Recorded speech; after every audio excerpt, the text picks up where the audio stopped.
Everyone, I welcome you all to this video. And today in this video, we will discuss about some of the key concepts related to SQL. And before even beginning with our discussion about the language, structured query language, let's discuss some of the questions, relevant questions. So the very first question is that what is a database? So a database is an organized collection of data that is stored and accessed electronically. So basically, if I talk about data, so data refers to raw facts and figures, and we can basically, if we can basically keep it in an organized way, let's say in a container, so that container will be referred to a database. And then we can access this data, and this data is obviously stored in the database, and this can be accessed as well through the database. And you can just think of a database to be a digital filing system where information is stored in a structured way.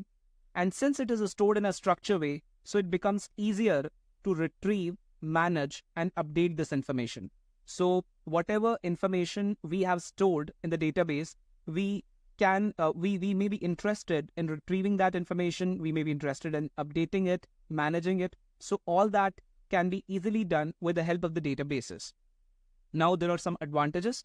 So the very first advantage is structured storage. So data is stored in specific format, often in tables with rows and columns. So it becomes easy to query the data and to analyze the data.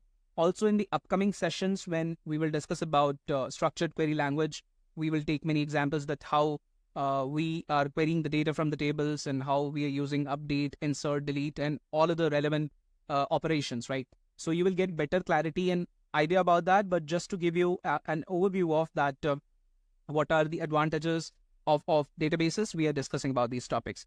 So the second point is consistency. Consistency means the data stored is consistent, meaning the same type of data is stored in same way across the databases. So the consistency is maintained. Then we have integrity. So data integrity ensures that the data is accurate and reliable. This is very important because the data that we will further be using for analysis. So if, let's say, we are going to make some decisions based on it, or we are going to make some conclusions based out of that data, so it should be accurate and it has to be reliable, right? Because whenever we make we draw any insight from the data and then we use it for decision making, so there is always a hidden facet to it that the data is accurate and it is reliable. So it can be ensured in databases, through databases. And then we have the fourth point, that is scalability. So databases can grow in size and they can handle more data without any performance issue or no performance issue, right? So it is very crucial that databases should be able to handle huge volumes of data, and it can be achieved through databases. So that was about the databases, and databases are basically the containers where we have kept the data in a structured way. Now let's talk about what does database management system refer to. So that was all about the databases, but we do need some softwares through which we will be able to interact with the database. So a database management system is a software that allows the user to create, manage, and interact with the databases. So it basically acts as an intermediary between the user and the database, and it enables the user to easily retrieve, insert, update, and delete data while ensuring that the data is secure and consistent, right? So we will discuss about all these type of statements. We will discuss about the select statement. We will discuss about insert, update, delete. We are going to discuss about all that part in the upcoming session. So you will get better clarity about how we interact with the databases. So that was all about the database management system. It's basically a software that we need to interact with the databases. And now when we are talking about database management systems, so they can be different types of database management systems, but we will discuss about relational. If we will discuss about relational database management system, so RDBMS or relational database management system is a type of database management system that stores the data in a structure format using rows and columns. So when we talk about relational database management system, so in this type of database management system, data is stored in a structured way, basically in the forms of relations or tables, and these relations in tables basically consist of rows and columns. So that's the thing, that's the point about relational database management system. And the key feature of RDBMS is that there are links or relationships between the tables, and it makes it easier to manage and query the data efficiently. So basically in RDBMS, we will be having the data stored in the form of tables, and these tables or relations will be related to each other, right? They will be linked to each other, and then it will become easier to access the data, to update the data, to insert, delete, or to run other sorts of statements. It makes it easier to interact with the database, basically, right? So that was all about RDBMS. And then here are some key points about the RDBMS. So as we've already discussed, tables are a key feature. So data is stored in tables. So each table consists of rows and columns. Then we have the concept of primary key. So each table typically has a primary key, a unique identifier for each row in a table. In the upcoming sessions, we have discussed about the primary key and foreign key, and we have discussed about the constraints related to primary key and foreign key as well in the tables.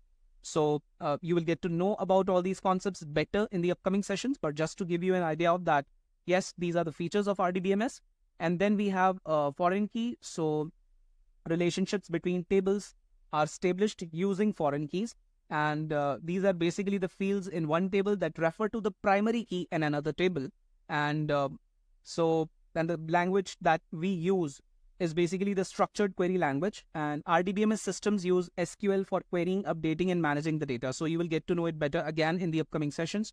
But we do have foreign key and primary key in different tables through which these tables are linked to each other. Also, one of the key feature is normalization. So RDBMS often involves the normalization process, which organizes the data to minimize redundancy and dependency, right? So when we are storing the data in the form of tables, so then also we need to keep that in mind, that the data has to be stored in the tables as well in a way so that there is no data duplicacy and minimum storage is occupied or used. So that's the point about normalization. And if we had to tell about some of the popular examples of RDBMS, then it includes MySQL, Postgre, and Microsoft SQL Server. We are going to discuss about Microsoft SQL Server and Oracle database. So now let's discuss about what is SQL. So as we discussed that RDBMS or DBMS is a platform or is a software through which we can interact with the databases. But again, through these platforms, if we want to interact with the databases, so we do require a language as well. And the language that we will be discussing about is SQL. Or you can say that it is referred to as structured query language. Fine, so it is nothing but it's a standard programming language, and it can be used to manage and manipulate the relational databases. So relational databases means the databases where the data is stored in the form of tables, and it is primarily the language used for querying, inserting, updating, and deleting the data in the relational databases, as well as for creating and modifying the database structure itself.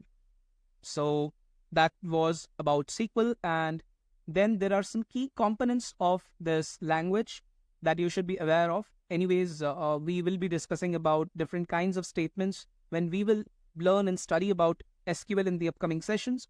But you should be having an idea of the different types of components or different components of SQL. So the very first one is DQL, that refers to data query language. And it can be used to query the data from databases. The most common example is select statement or select. Then we have data manipulation language. So it is used to insert, update, and delete the data. Then we have data definition language, that is DDL, and it can be used to define or alter the structure of the database, such as creating, altering, or dropping the tables.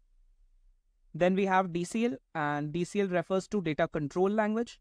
So it can be used to control the access to the data, like granting and revoking permission. So all the people, let's say, who are working in a team might not be having the access to all different types of data, or they might not be having the rights to perform certain operations, right?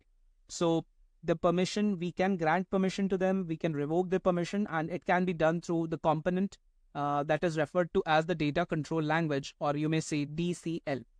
And then last but not the least, we have transaction control language, which refers to TCL, and it is used to manage transactions in the database, ensuring data integrity.